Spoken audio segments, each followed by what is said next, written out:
పరిశుద్ధ గ్రంథమైన బైబిలు నుండి అపోస్తుల కార్యములు 1వ అధ్యాయం 8వ వచనం ప్రకారముగా, భూతి కంతం వరకు నీవు నా సాక్షిగా జీవించు అని ప్రభువైన యేసుక్రీస్తు వారు ఆనాడు పలికారు.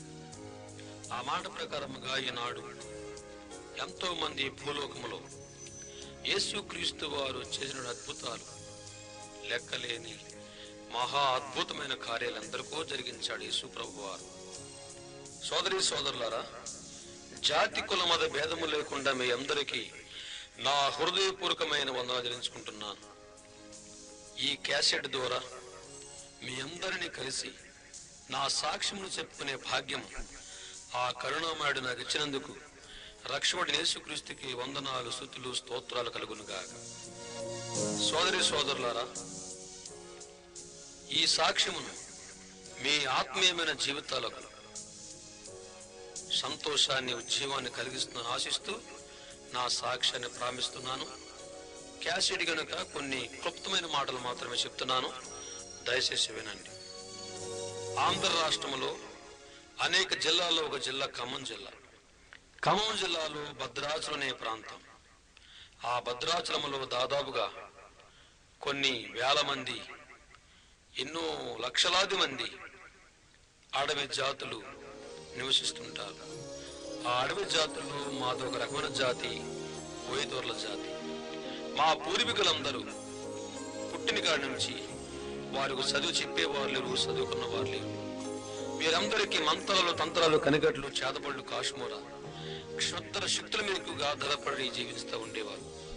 మా పూర్వీకులందరూ పుట్టిన కాడి నుంచి 555 పాములను మేము దేవుళ్ళుగా పూజించేవారు. ఈ 555 పాముల్లో మా ప్రాంతంలో ఉన్న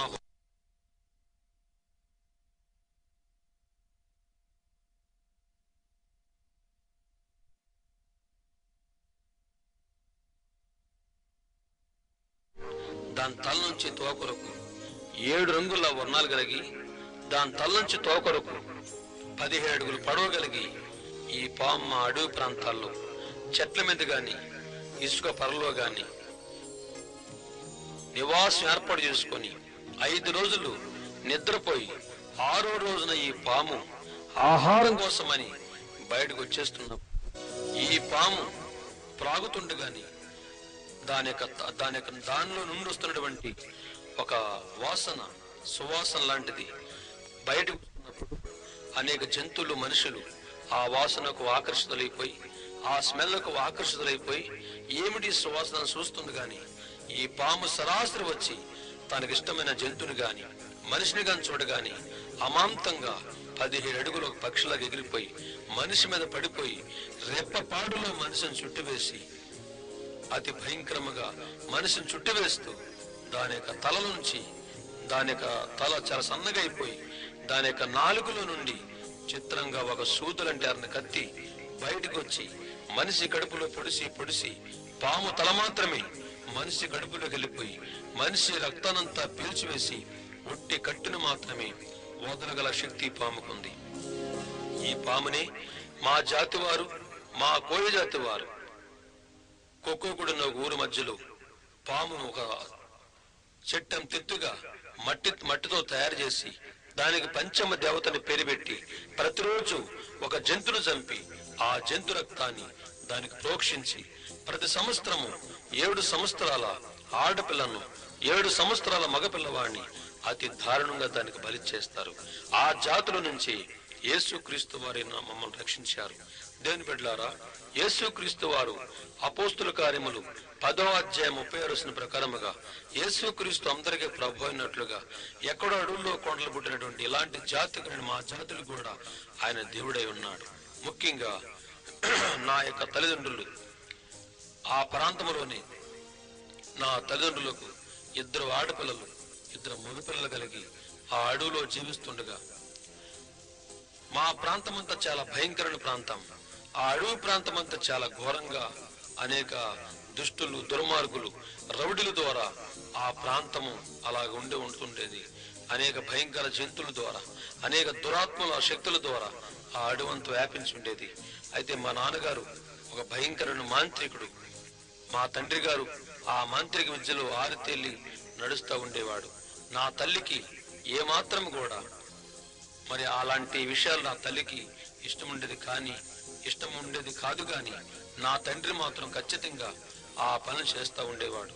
ఒకానొక సందర్భముగా నా తండ్రి గారు మరి యేసు ప్రభుకి మరి మంచితనానికి దూరం అయిపోయి దురాత్మ శక్తుల చేత పీడించబడుతున్న రోజులవి.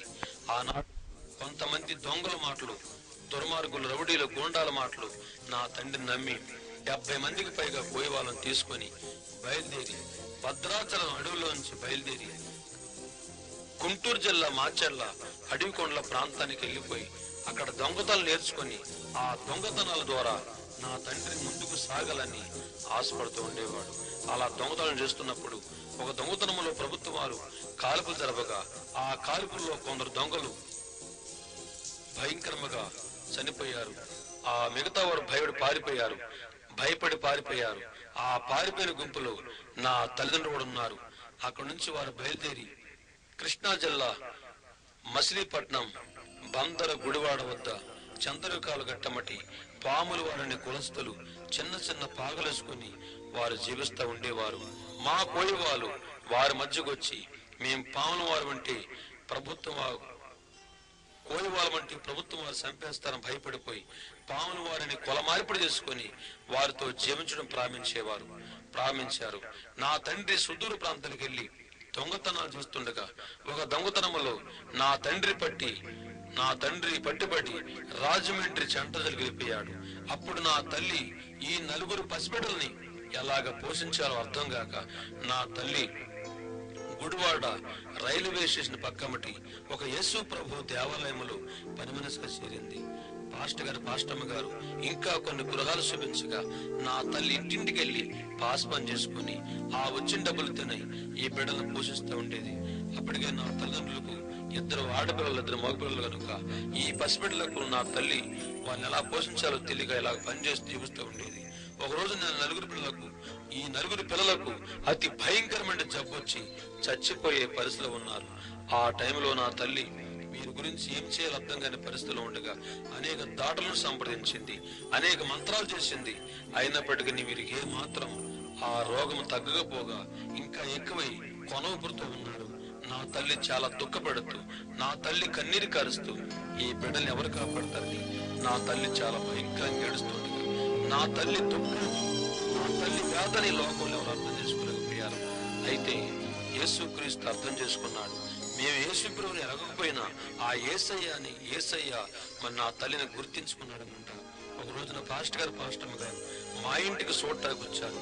అనారోగ్యంతో ఉన్నటువంటి నా తల్లి ఆ బిడ్డలను చూడగానే నా బిడ్డలను చూసిన తర్వాత ఆ పాస్టమ్మ గారు బలహీనంగా ఉన్నటువంటి రోగంతో ఉన్నటువంటి ఆ బిడ్డలను చూడగానే ఆ దైవజనుడు దైవ సేవకురాలు కన్నీరు కార్చి ప్రార్థన చేస్తుండగానే అద్భుతముగా యేసుక్రీస్తు వారు ఆ బిడ్డల్ని ముట్టి స్వస్థపరిచాడు. దేవునికి స్తోత్రం.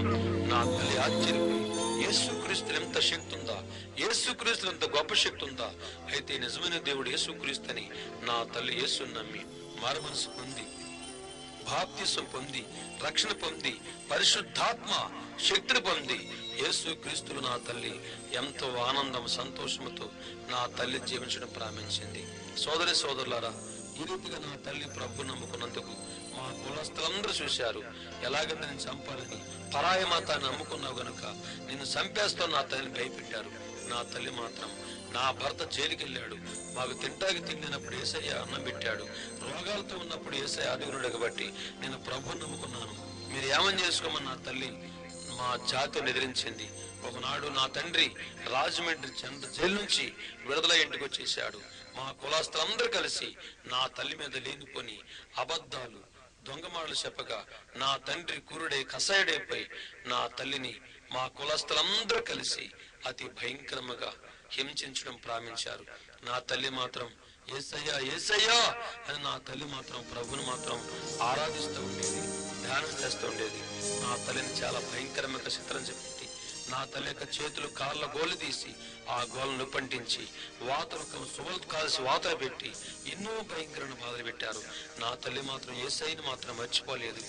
కాబట్టి నా తండ్రి చెప్పాడు, ఇంకొకసారి ఆ పరాయమాత దేవుడు నమ్ముకొని చంపేస్తాం భయపెట్టి నా తల్లిని భయపెట్టాడు. అయితే నా తల్లిదండ్రులు మొత్తం మళ్ళీ కలిసి భద్రాచలం అడవి కొండల ప్రాంతానికి మళ్ళీ వచ్చేశారు. నా తల్లి ఎవరికి తెలియకుండా ఆ లోయల్లో ఆ వాగుల్లో నా జాతి రక్షణార్థమై నా తల్లి కన్నీరు కార్చి ప్రాణం వేస్తుండేది. దేవుని బిడ్డలారా, నా తల్లి పాస్టమ్మ గారికి వేరైపోయింది, విశ్వాసులకు వేరైపోయింది, ఆరాధనకు వేరైపోయింది, కానీ యేసయ్యకి మాత్రం వేరు కాలేదు. ప్రభు చెప్తున్నాడు, నిన్ను ఎన్నడూ విడువను ఎడబడినట్లుగా నా తల్లికి నా ప్రభు తోడే ఉన్నాడు. ఇలాగ నా తల్లి ఆ అడవిలోనే ప్రాణం చేస్తుండేది. చాలా కాలం అయిన తర్వాత ఆ అడవిలో నా తల్లి నా జాతి కొరకు ప్రాణం చేస్తుండగా, కొంతకాలమైన తర్వాత అడవిలో నా తల్లి నన్ను గర్భం ధరించి పుట్టబోయే నా కోసమే నా తల్లి ప్రాణం చేస్తూ, ప్రభువా ఈ పుట్టబోయేది ఆడపిల్లన మగపిల్లన నీ సేవకిస్తున్నానని నా తల్లి గారు మరి మా యొక్క ప్రభుకి సమర్పణ చేసుకొని కన్నీరు కార్చి 9 మాసాలు మోసి నన్ను ప్రసవించి మా అమ్మ చనిపోయింది.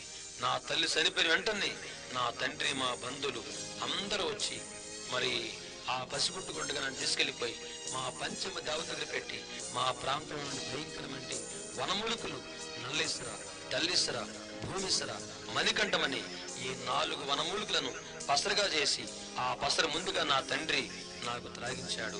ఈ పసరనేది నేనే కాదు, మీరే కాదు, మనిషి అనేవాడు ఎవరు త్రాగిన గంట సేపటకు ఈ పసరంతా ఈ మరి వ్యాపించేస్తే మనుషులను ఆవరించినప్పుడు ఎన్ని మందులు వాడినా, ఎన్ని మరి ఎంత విషం తాగినా, ఎంత ఎండ్రం తాగినా ఆ మనిషి చావడు. మనిషి సావనీయకుండా కాపాడి వనములకు పసర్లు ఇంకా పులుగులు ఉన్నాయి. ముందు నన్ను సావనీయకుండా నా తండ్రిని కాపాడుకోవటానికి ఈ 4 రకాల పసర్లు నాకు త్రాగించి, ఆ తదుపరి మా ప్రాంతంలో భయంకరమైన పాములు నల్లత్రాసు, ఎర్రత్రాసు, గోంద్రాసు, పస్తరాసు, కోడిద్రాసు 5 త్రాసు పాము విషయాన్ని గర్లంగా చేసి నా తండ్రి చిన్నతనం నుంచి రోజుకి 3 పూటలు చెప్పున్న నా తండ్రి ఆ విషయం త్రాగిస్తూనే ఉన్నాడు. ఈ విషయం త్రాగి త్రాగి త్రాగి త్రాగి త్రాగి ఆ విషయం నాకు తేనె కంటే మధురంగా మారిపోయింది. 13 సంవత్సరాల వయసు వచ్చే వరకు ఈ విషమంతా నా తండ్రి నాకు త్రాగించేవాడు. నా ఒళ్ళంతా విషపూర్తిగా మారిపోయింది. నా అరికాల నుంచి నన్నెత్త వరకు విషపూర్తిగా మారిపోయినాను. 13 సంవత్సరాల తర్వాత నా తండ్రి నన్ను ఒక ప్రత్యేక జంతువుగా ఒక ఇంట్లో పెట్టి బంధించి ఎలా పెంచుతూ ఉండేవాడు. ఒకనాడు నా తండ్రి భద్రాచలం అడవుల్లోకి తీసుకెళ్లిపోయి ఆ భద్రాచలం అడవుల్లో మరి నెలకొకసారి చొప్పున తీసుకెళ్తుండగా ఒకనొక సందర్భంలో కొంతమంది సినిమా షూటింగ్ నిమిత్తం చెప్పేసి ఆ అడవులో కొంతమంది సినిమా డైరెక్టర్లు, నిర్మాతలు వచ్చి వాళ్ళు మరి హీరోలు వచ్చి ఆ సినిమా షూటింగ్ ఇస్తుండగా వాళ్ళు నన్ను చూసి నన్ను వెంటనే ఫోటో తీసి ఎందుకు ఈ మనిషి ఇంత విచిత్రంగా ఉన్నాడని వాళ్ళు అడుగునప్పుడు వారు మళ్ళీ నా తండ్రిని నా బంధువులు అడిగారు. నా తండ్రి నా బంధువులు అలా పెంచమని చెప్పారు. అప్పుడు నా స్టోరీ వాళ్ళు రాసుకొని, నా కథను వాళ్ళు రాసుకొని వెంటనే నా జీవిత ఆధారముగా ఒక సినిమా తీశారు. ఆ చిత్రం పేరే పొన్నమి నాగని చిత్రం. దీంట్లో చిరంజీవి యాక్టర్ నా యొక్క యాక్షన్ చేస్తూ లాస్ట్ లో నేను చచ్చిపోయినట్లుగా దాంట్లో చిత్రీకరించారు. 84వ సంవత్సరం మార్చి 4వ తారీఖున కృష్ణా జిల్లా విజయవాడ తుమ్మలపల్లి కళాక్షేత్రంలో శాస్త్రి గారు ఒక ఆయన దా స్నేక్ అనే పుస్తకం, ఒక పాము అనే పుస్తకం రాశారు. అది నా జీవిత చరిత్రే. ఆయన రాస్తూ రాస్తూ రాస్తూ లాస్ట్కి వచ్చరికి మనం చచ్చిపోయి ఉండొచ్చు అని ఆ పుస్తకం రాశారు.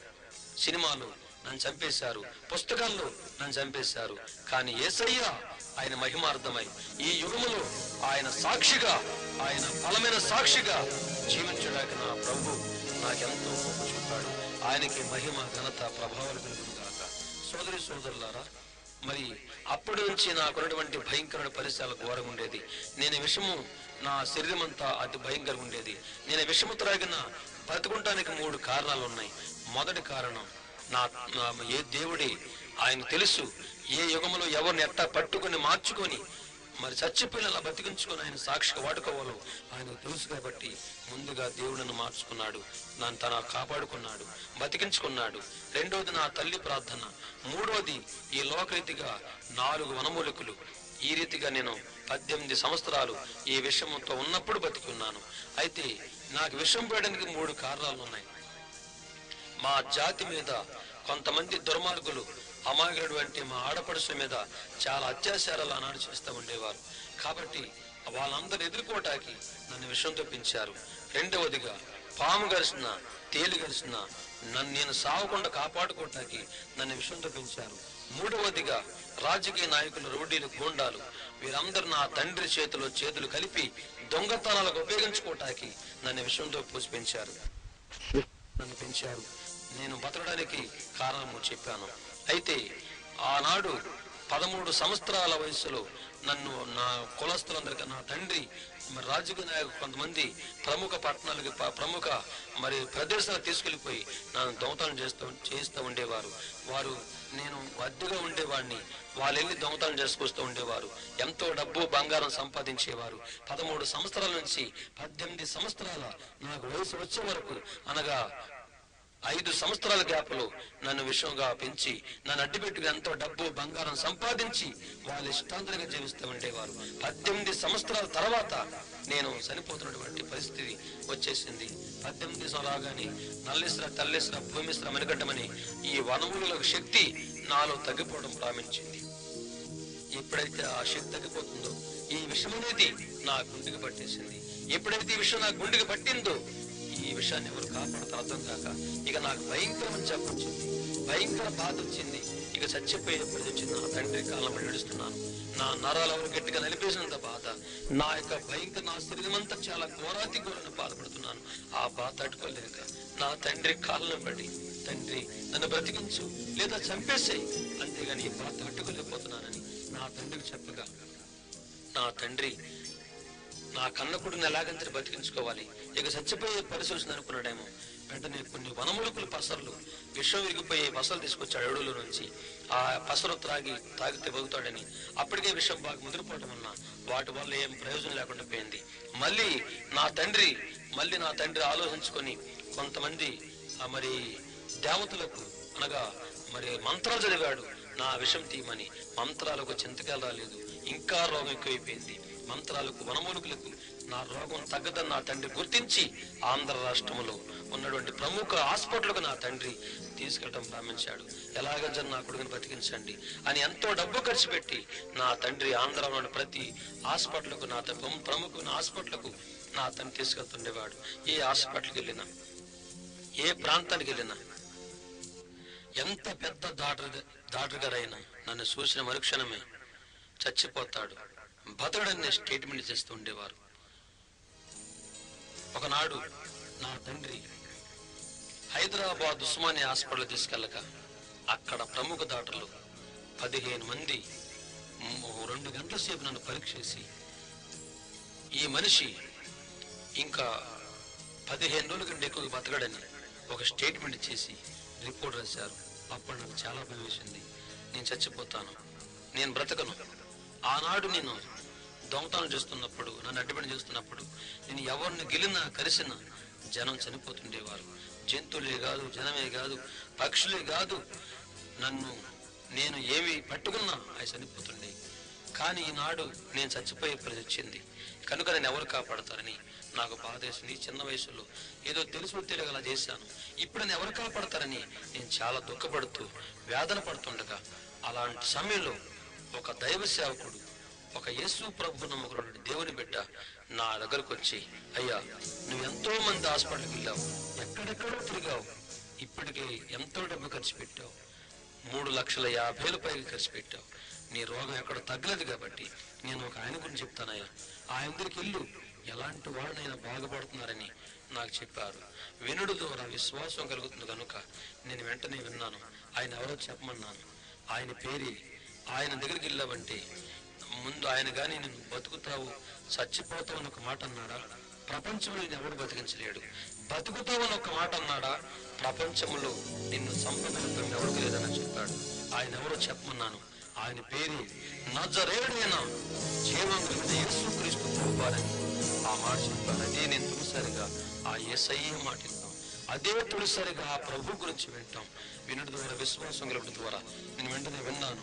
విని ఆ మాటలు విని, ఆ పాటలు విని, ఆ ప్రభు యొక్క ప్రేమను తెలుసుకొని నన్ను తప్పనిసరిగా కాపాడేవాడు ఈయనని నా మనస్ఫూర్తిగా నమ్మి అలాగ ప్రభువులో సాగిపోతుండగా, ఆ కొద్దిగా తెలుసుకుంటుండగా 84 సంవత్సరం మార్చి 4వ తారీఖున గుంటూరులో గుంట గ్రౌండ్లో ప్రఖ్యాతులైన దైవ సేవకులు దినకరన్న గారు ఇంకా ప్రముఖ దైవ సేవకులు వచ్చి అక్కడ సభలు ఏర్పాటు చేశారు. ఆ సభలకు నేను వెళ్ళాను. ఆ సభలో వేలాది మంది భక్తులు ప్రార్థన చేస్తున్నారు. నేను ఎక్కడో కూర్చొని ప్రార్థన చేస్తున్నాను. నా కన్నీళ్ళు ఆగట్లేదు. నన్ను రక్షించేవాడు యేసే, నన్ను రక్షించేవాడు యేసే, యేసయ్యను రక్షించి ఇలా చచ్చిపోతానని ఎంతో ఏడుస్తూ ఉన్నాను. అయితే అందరు లేచి నుంచోండి ప్రార్థన చేస్తామనే మాట వినపడింది. నేను అలాగే లెగిసి నిలబడి అలా చూస్తున్నాను, అలాగ ప్రార్థన చేస్తున్నాను. అక్కడి నుంచి ఒక స్వరం నాకు వినపడింది. మీసాల గురువప్ప, నిన్ను యేసు ప్రభు స్వస్థపరచబోతున్నాడని నన్ను కేకలేశారు. నా పూర్వకాలం అంతా నా పేరు మీసాల గురప్ప కనుక ఆ పేరుతో నన్ను పిలిచారు. వెంటనే రా, నిన్ను దేవుడు స్వస్థపరుస్తున్నాడని కేకలేశారు. నేను అలాగే స్టేజ్ మీద వెళ్ళిపోయాను. నీ పేరు నన్ను అడిగారు. నా పేరు గురప్పయ్య. నీ రోగమేంటి? నా ఉన్నంత పామేశమే. యేసు క్రీస్తు వారు నేను స్వస్థపరచని ఆశపడుతున్నాడు. వారు నువ్వు ప్రభు నమ్ముకుంటున్నా అడుగుతున్నారు. అయ్యా, మంత్ర కనికలు చేతబడు కాశ్మీర శుద్ర శత్రులతో ప్రయోగించిన నాకు విషయాన్ని భూమిలో ఏ దేవుడు ఏ దేవత ఎవరు కూడా కాపాడలేక అంత సస్తం చెప్పారు. యేసయ్య కాపాడితే, యేసయ్య రక్షిస్తే, యేసయ్య స్వస్థపరిస్తే నా జీవితాంతం, నా యవ్వన కాలం అంతా నేను యేసు కోసం ఖర్చు అయిపోతానయ్యా. అయ్యా, నన్ను కాపాడమని వాళ్ళు కాలు పెట్టుకున్నారు. బ్రదర్, ఈ సభలు ఇంకా 3 దినాలు ఉన్నాయి కాబట్టి 3 ఉపవాసం ప్రార్థన చేయండి. ఏదో రోజున యేసు ప్రభు నిన్ను స్వస్థపరుస్తారని వాళ్ళు నాకు చెప్పారు. 3 దినాలు ఉపవాసం ఉండి కన్నీరు కాచి ప్రార్థన చేశాను. నాలో ఉన్న అంధకార దురాత్మ శక్తులు, పంచభూత పిశాచ శక్తులని యేసు క్రీస్తు అగ్నిలో దేవుడు కాల్చివేసి నా పాపాలని ప్రభు క్షమించాడు. దేవునికి స్తోత్రం కలుగునుగాక. దేవుని బిడ్డలారా, మరి ముఖ్యంగా ఆ రాత్రి మీటింగ్ 10 గంటలకి అయిపోయింది. అందరు వెళ్ళిపోతున్నారు. లాస్ట్ లో ప్రార్థన చేసుకుంటున్నారు. కానీ నేను పట్టు పెట్టకుండా ప్రార్థన చేస్తున్నాను. రా ప్రభు, దిగునాయన, నన్ను కాపాడమని, నా విషయం తీయమని ప్రార్థన చేస్తుండగా, నేను అలా ప్రార్థన చేస్తుండగానే నాకు అసలు ఈ లోకంలో మనిషి ఎవరు కనపడలేదు, కానీ ఆకాశం అంతా అగ్నిలా కనపడుతుంది నాకు. ఆ అగ్నిలో తెల్లని వెలుగైపోయింది. ఆ వెలుగులో నుండి దగదగ మెరుస్తున్న యేసు క్రీస్తు హస్తం సరాసరి వచ్చి నా నెత్తిని చేపెట్టి, నా పదాసుడివి, ఇప్పుడు నా ప్రియబిడ్డవి క్రీస్తుదాసువి, నీ కొరకు నా ప్రాణం పెట్టి నా రక్తాన్ని కార్చాను, నా రక్తముతో నేను అభిషేకిస్తున్నాను.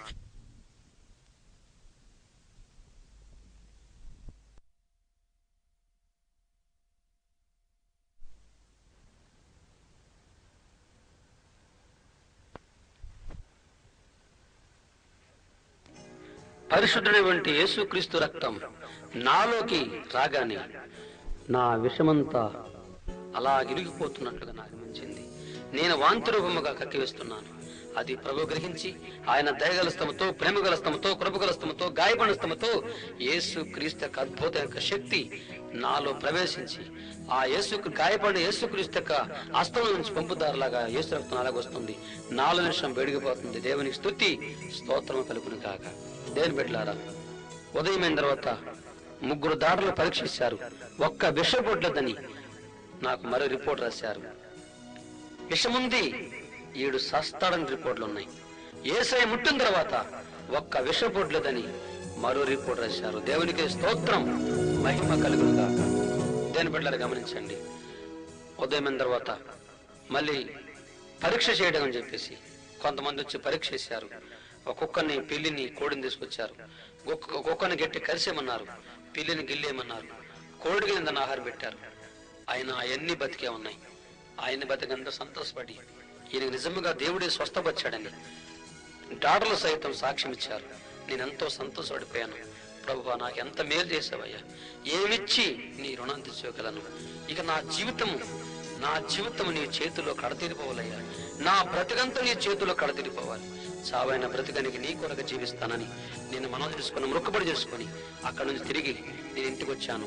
నా తండ్రి, నా బంధువులు, మిత్రులు అందరూ కలిసి నేను పొందిన స్వస్థత చూసి విని ఆశ్చర్యపోయారు. యేసు కంటే దేవుడు ఇంకా మరొకరు లేడని వాళ్ళందరూ కూడా యేసు ప్రభుని నమ్ముకున్నారు. దేవుని బిడ్డలారా గమనించండి. నాకు వివాహం జరిగింది. నా పేరు క్రీస్తుదాసు. నా అసలు పేరు మీసాల గురవప్ప. అయితే నా ప్రభు నన్ను క్రీస్తుదాసుగా పిలుచుకున్నాడు. కాబట్టి ఇప్పుడు నా పేరు క్రీస్తుదాసు. నా భార్య పేరు ప్రభు కుమారి. మమ్మల్ని దేవుడు ప్రేమించి మాకు 3 సంతానాన్ని దేవుడు ఇచ్చాడు. నా పెద్ద కూతురి పేరు సువార్తనని, నా చిన్న కూతురు పేరు ప్రేమజ్యోతి, నా కొడుకు పేరు జాని వెస్లీ. నా కొడుకు చనిపోయి పరలోక రాజ్యం ప్రభు దగ్గరికి వెళ్ళిపోయాడు. అయితే నేను, నా భార్య, 2 కుమార్తెలు కలిసి ఆనందంగా సంతోషముగా మరి ప్రభు సేవ చేస్తున్నాం. కృష్ణా జిల్లా ముదినేపల్లి కృష్ణా జిల్లా మరి ముదినేపల్లి మండలం, ముదినేపల్లి, గురజ, గుడివాడ, మసిలీపట్నం ఈ చుట్టుపక్కల ప్రాంతాలన్నీ ప్రభు సేవ చేసుకుంటూ భూదిగంతులకు ఆయన సాక్షిగా జీవిస్తున్నాం. మా కొరకు, మా కుటుంబాల కొరకు మీరందరూ ప్రార్థన చేయవలసిందిగా నేను కోరుకుంటున్నాను. మీకేమైనా ప్రార్థన అవసరాలు, అలాగే మరి ఈ సాక్ష్యం మీ ప్రాంతాలు వినిపించాలన్నా, లేకపోతే మరి మీకు ప్రార్థన అవసరాలు, సమస్యలు నాకు తెలియజేయండి. నేను మీ కొరకు ప్రార్థన చేస్తాను. నా కొరకు, నా కుటుంబం కొరకు ప్రార్థన చేయండి. ప్రభు వరకు నా ఆయుష్ ఉన్నంత కాలం, దేవుని యొక్క రాజ్యం వచ్చే వరకు నేను దేవుని సేవలో నమ్మకముగా, యథార్థముగా సాగిపెట్లుగా మా కోసం ప్రార్థన చేయండి. మీ అందరికీ నా హృదయపూర్వక వందనాలు చెల్లించుకుంటూ, ఆ రక్షణ యేసుక్రీస్తు వారు ఈ సాక్ష్యమైన మీరు కూడా ఆ ప్రభువుని నమ్మండి. ఎంత రోగులైనా సరే దేవుడు కాపాడతాడు. నమ్ముట నీ వలనైతే నమ్మువానికి సమస్తము సాధ్యమే. విశ్వాస సహితమైన ప్రార్థన ఆ రోగిని దేవుడు స్వస్థపరచును గాక. ఆమేన్, ఆమేన్, ఆమేన్. మిమ్మల్ని, మీ కుటుంబాన్ని ప్రభు దీవించి ఆశించును గాక. ఆమేన్.